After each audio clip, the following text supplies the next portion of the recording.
ayat dalam surat An-Nur yang baru saja kita bacakan, itu ayat yang ke-32, merupakan perintah kepada aulia, kepada para wali. Jadi bacaannya bukan wankihu, tapi wa ankihu. Nah, kalau wankihu artinya nikahilah, tapi kalau wa ankihu maknanya nikahkanlah. Nah, karena dia bertambah satu huruf setimbangan dengan af'ala yuf'ilu, sehingga ankaha yunkihu. Berarti khitab, titah ini atau petunjuk yang datang dalam bentuk perintah ini tertuju kepada siapa? Kepada aulia, kepada para wali, orang tua, penanggung jawab, orang-orang yang berada di dalam tanggung jawab mereka. Para penanggung jawab itu, para wali tersebut diperintahkan oleh Allah untuk menikahkan al-ayama. Apa makna al-ayama? Perhatikan tafsir Al-Imam Al-Baghawi misalnya, makna ayama jamak dari kata aymun, wa huwa man la zawjalah, yaitu orang-orang yang tidak berpasangan, yang belum punya pasangan, baik laki-laki maupun perempuan. Itu disebut dengan ayim, bukan ayam ya, ayim. Jamaknya adalah aimun. Aimun itu jamaknya ayama. Nah, karena itu dikatakan rajulun aim wa imra'ah aimah. Makna dari ayat ini artinya zawwiju ayyuhal mu'minun, kawinkanlah atau nikahkanlah wahai orang-orang yang beriman, man la zawjalah, siapa yang belum berpasangan, baik laki-laki maupun perempuan, min ahrar, dari orang-orang merdeka, baik rijalikum, baik laki-laki maupun nisaikum, perempuan.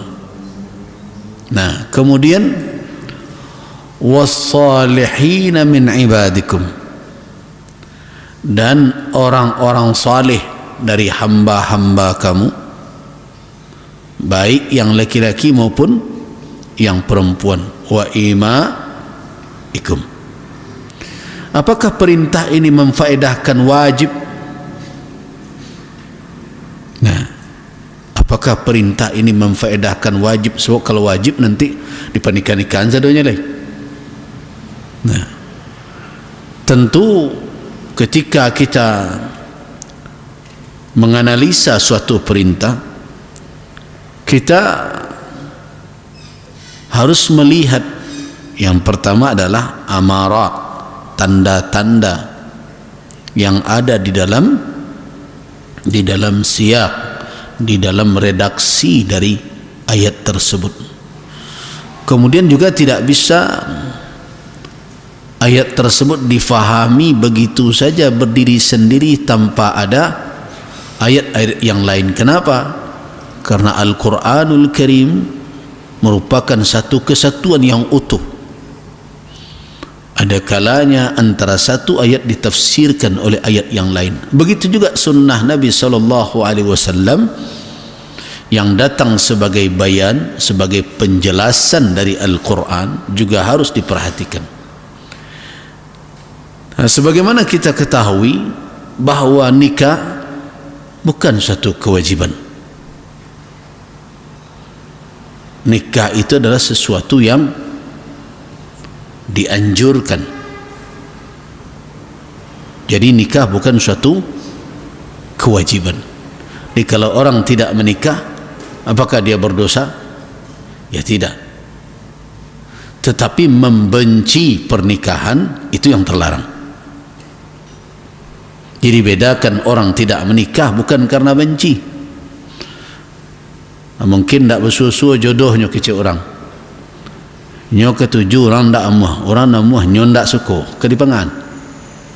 Kan ada saja. Akhirnya tidak sedikit orang yang terkadang tidak berpasangan dalam kehidupan dunia. Bahkan para ulama pun ada yang tidak menikah. Karena itu dikenal dengan al-ulama al-uzzab namanya. Ulama-ulama yang membujang itu ya. Bukan karena mereka membenci pernikahan, tapi mungkin mereka memiliki alasan-alasan yang jelas benci tidak. Jadi apa kaitannya dengan hadis Nabi SAW, man raghiba an sunnati falaysa minni, siapa yang tidak suka dengan sunnahku bukan bahagian dariku. Maknanya adalah karahiyatun nikah, atau membenci pernikahan, itulah yang tidak boleh. Tetapi menikah itu hukum asalnya adalah sunnah muakkadah. Ya. Tapi walaupun dia sunnah muakkadah,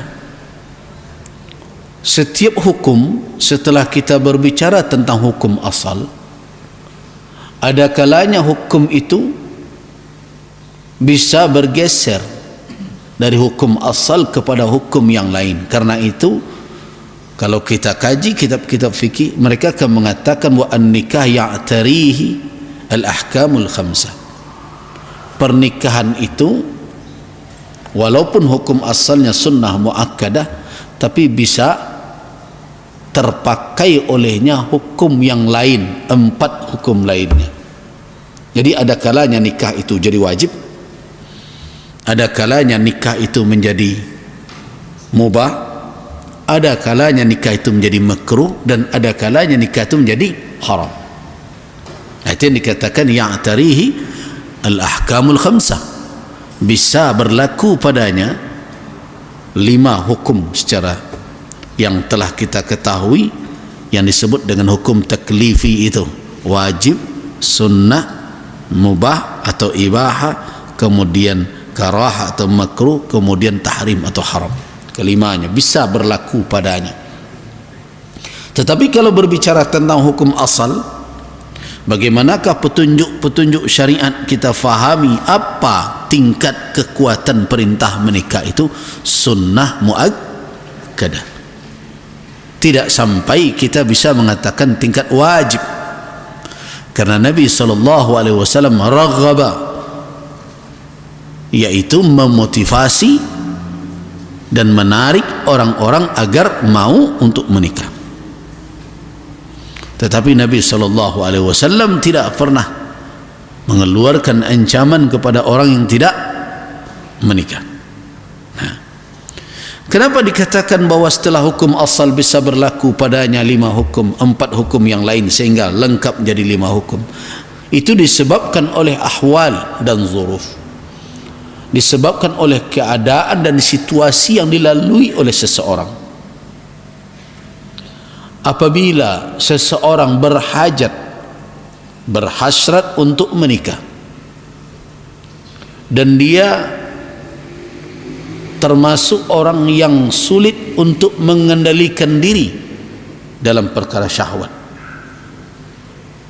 dan dia punya kemampuan untuk menikah dari berbagai aspek, baik aspek fisiknya sehat, kemudian aspek finansialnya, dia mampu untuk menafkahi seseorang. Kalau dia tidak melakukan atau tidak memilih jalan pernikahan, di hadapannya terhampar jalan perbuatan haram, yaitu perzinahan. Nah, dalam kondisi seperti itu, maka para ulama mengatakan orang yang seperti demikian, orang yang seperti itu ya, bukan umum sifatnya, orang yang seperti itu berlaku padanya hukum wajib menikah untuk menjaga dirinya dari perbuatan zina atau terjatuh kepada perzinahan. Itu yang dikatakan oleh ulama yang tadi bisa berlaku padanya hukum yang 5, walaupun hukum asalnya, artinya kalau seseorang tidak ada kondisi-kondisi yang menuntut dia untuk harus menikah, tidak pula ada kondisi-kondisi yang mengharamkan dia untuk menikah, dalam keadaan normal dia mampu tetapi dia bukan orang yang mudah terseret kepada pergaulan yang tidak benar, orang yang taat dan bisa mengendalikan syahwatnya. Dalam keadaan seperti itu maka menikah bagi orang tersebut berlaku hukum asal tadi, sunnah muakkadah. Tetapi apabila seseorang berhadapan dengan tantangan dan dia tidak bisa mengendalikan dirinya, kalau dia tidak punya pasangan, ya sudah, kerjanya adalah berzina. Dia punya uang, dia termasuk orang yang lemah kalau sudah berhadapan dengan syahwat. Nah, menikah adalah salah satu atau boleh dikatakan satu-satunya jalan. Berpuasa malas pula. Nah, karena itu untuk menjaga dirinya agar syahwatnya terkendali, ya tentu dia punya pasangan. Nah, dengan begitu pada orang tersebut dengan keadaan seperti itu, maka bagi dia hukumnya wajib menikah. Nah, apakah menikah itu bisa jadi haram? Ya. Apabila menikah itu bertujuan untuk dirar, untuk menimbulkan kemudaratan. Apa contohnya? Ada seseorang yang menikah balas dendam, sakit hati kapaknya nikahi anaknya, caliat lesua, sedang hamil muda dan tinggal. Kan ada yang seperti itu, ada niat seperti itu. Apakah nikah tersebut halal? Dia sah. Karena apa? Bisa jadi dia penuhi rukun dan syaratnya, tetapi dengan maksud yang seperti itu dia haram untuk melakukan pernikahan itu. Kenapa? Karena nikah untuk menimbulkan mudarat kepada orang lain. Jadi karena itu jangan dikatakan bahwa hukum nikah itu sama saja kalau sudah berhadapan dengan realita dan kenyataan orang per orang. Jadi yang dikatakan oleh ulama nikah itu adalah sunnah muakkadah adalah hukum asalnya. Dah kan? Bisa difahami kan? Dimaklumi. Ya, ada kalanya nikah itu jadi wajib untuk orang tertentu dengan kondisi dan keadaannya.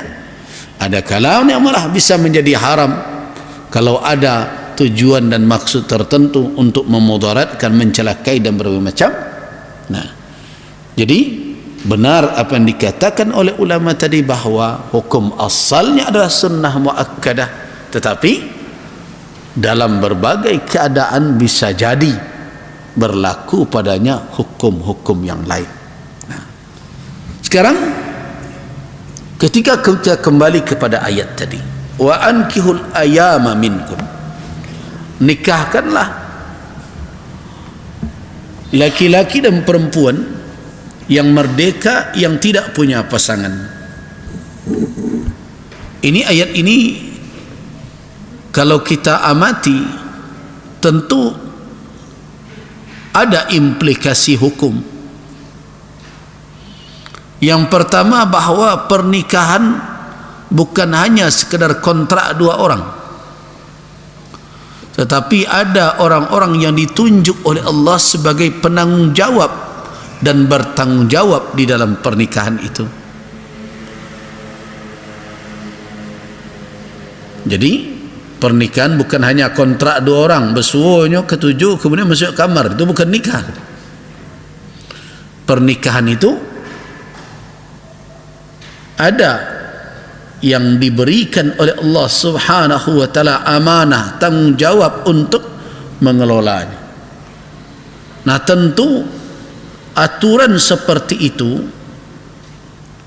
ditetapkan oleh syariat kita untuk menjaga apa? Kehormatan, menjaga kehormatan manusia. Saya pernah katakan berulang kali di surau ini, kalau kita sudah mengaji tentang syariat, kita harus ingat bahwa syariat ini diturunkan untuk menjaga 5 perkara pokok yang dikatakan al-maqasidul ammah lisyariatil islamiyah. Maksud umum dari syariat Islam ini diturunkan. Yang pertama, hifzuddin, untuk menjaga agama. Guna menjaga agama itu, makanya ada ketentuan-ketentuan syariat terkait dengan membela agama, jihad misalnya. Ketentuan-ketentuan syariat terkait dengan orang yang murtad, petunjuk-petunjuk syariat agar kita mendakwahkan Islam ini, petunjuk-petunjuk syariat agar kita menjaga perkara-perkara yang harus kita hormati dan kita yakini kesuciannya, kepastiannya di dalam syariat. Kenapa orang tegak membela kehormatan Nabi sallallahu alaihi wasallam?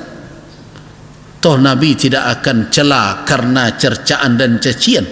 Beliau adalah manusia yang dipilih oleh Allah Subhanahu wa taala sebagai khatamul anbiya wal mursalin. Kita tegak membela itu dalam rangka apa? Hifzuddin, menjaga agama. So kalau dibiarkan Nabi kita dicaci maki, dibiarkan simbol-simbol keagamaan kita dilecehkan, direndahkan, akhirnya apa? Agama yang akan menjadi surut dan runtuh karena itu. Leceh pandangan orang sehingga agama yang mulia ini menjadi rendah. Itu hifzuddin atau al-muhafazatu 'ala din. Itu tujuan pertama. Tujuan kedua adalah hifzun nafs, al-muhafazah 'ala nafsi, untuk menjaga jiwa. Nah, untuk menjaga jiwa agar jangan hilang begitu saja, mudah saja untuk dibunuh, makanya syariat menurunkan ketentuan-ketentuan dan petunjuk-petunjuk bagaimana menghormati, menghargai nyawa diri ini. Tidak boleh orang menyakiti siapapun, tidak boleh orang berbuat zalim kepada siapapun tanpa alasan yang benarkan oleh syariat. Karena itu orang yang melakukan tindakan pembunuhan terhadap orang lain di dalam Islam berat hukumannya, qisas. Kutiba alaikumul qisasu fil qatla, al-hurru bil hurri wal 'abdu bil 'abdi wal unsa bil unsa. Nah, itu dalam rangka apa hukum qisas itu? Dalam rangka menjaga jiwa. Nah, orang yang membunuh dirinya sendiri pun diharamkan di dalam syariat. Bahkan bunuh diri itu termasuk dosa besar. Nah, untuk apa ketentuan dan hukum-hukum seperti itu? Tujuannya adalah hifzun nafs atau al-muhafazah 'ala nafsi, menjaga jiwa. Jadi tidak berhak orang menghilangkan nyawa siapapun, jangankan nyawa orang lain, nyawanya saja tidak punya hak untuk menghilangkan. Yang ketiga adalah hifzun nasli awil ard. Nah, ini yang pernikahan ini, menjaga keturunan dan kehormatan.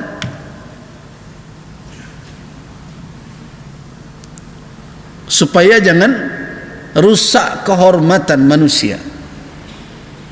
Manusia diciptakan oleh Allah Subhanahu wa taala fi ahsani taqwim, dalam postur yang begitu indah atau terbaik. Kemudian kalau dia tidak menghormati dirinya, tidak menjaga kehormatannya, maka dia bisa jatuh kepada level yang terendah, yaitu apabila dia tidak mempergunakan potensi untuk menimbang, untuk menjaga dirinya di dalam kehidupan. Dia jatuh kepada level yang terendah, sama dengan hewan. Nah, karena itulah makanya ada aturan-aturan dalam kehidupan ini, bagaimana orang berketurunan, bagaimana orang berhubungan, bagaimana manusia menjaga kehormatan dirinya, keluarganya. Makanya orang yang ridha keluarganya ditimpa oleh kehinaan, rusak kehormatannya, apa katanya? Apa istilah syariatnya? Dayyus. Nah, karena itu diharamkan perzinaan. Kenapa? Karena perzinaan itu bukan perilaku makhluk yang bernama manusia, yang memiliki akal, yang punya ghayur, rasa cemburu. Jadi manusia itu punya ghairah, punya kecemburuan. Kalau dia berketurunan, di mana saja dia bisa melakukan perbuatan, kemudian beranak berserak-serak di sepanjang sudut kampung, nah itu yang berkaki empat itu, yang seperti itu bukan perangai makhluk yang disebut dengan insan. Insan memiliki karamah, kemuliaan. Walaqad karramna bani Adam. Nah, untuk itulah makanya perbuatan-perbuatan yang melecehkan kehormatan orang, yang menjatuhkan harga diri, yang mengakibatkan malu, hina, menimpa dirinya, orang lain dan keturunannya, diharamkan di dalam syarak. Apa contohnya? Menuduh wanita baik-baik melakukan perzinaan. Akibatnya apa? Hukumannya, kalau dia tidak bisa mendatangkan arba'a syuhada, 4 saksi, fajlidu, cambuk mereka 80 jaldah. Orang-orang itu, orang yang seperti itu, cambuk 80 kali cambuk. Begitu juga diharamkan berkhalwat dengan orang yang tidak ada ikatan mahram atau tidak ada mahram di antara mereka, karena itu mengundang datangnya fitnah. Berdua-dua saja, tidak ada hubungan mahram. Kenapa dilarang oleh syarak? Demi menjaga kehormatan masing-masing dan kehormatan keluarga. Nah, itulah makanya berulang kali saya ingatkan, wanita kalau keluar rumah harus dengan adab syar'i. Wanita boleh hadir di tengah pasar, boleh hadir bekerja di tempat-tempat dengan catatan kehormatannya terjaga, terhormat. So, kenapa? Kalau dia tidak memperhatikan hal itu, maka jatuhlah harga dirinya. Lihat sekarang, kerajo di kantor, tapi pai makan berdua job bos. Coba bayangkan itu. Saya kadang-kadang kalau orang pergi ke restoran pakai baju dinas ramai-ramai, saya sering perhatikan, iku orang laki bini tidak bagalui dia kawan sama kerajo bagai. Daripada seperti itu, lebih baik tidak bekerja. Tapi kadipangan nan lakinya andi loh. Gitu. Bapak dian sada bini di bawah orang. Gitu. Kalau mau mengecen tu suami rongoh namanya tu. Tidak ada gayur. Tidak pun terjadi apa-apa, kalau datang fitnah, bagaimana menolaknya? Dan fitnah itu kadang tidak selesainya pada batas orang yang berdua itu saja. Kalau sudah heboh, siapa yang terkena? Getah kehormatan keluarga, anak-anak dan berbagai macam. Jadi saya bukan anti wanita bekerja, silakan. Tetapi persoalannya setelah bekerja, mana adab yang harus dijaga? Itu persoalan yang mendasar. Iya nyo, awak pe makan saja buya, kawan semua maja aja awak. Mana mu bawanya? Nak ku awak balaki. Nah, bahkan membawa awak tu lah babini pula.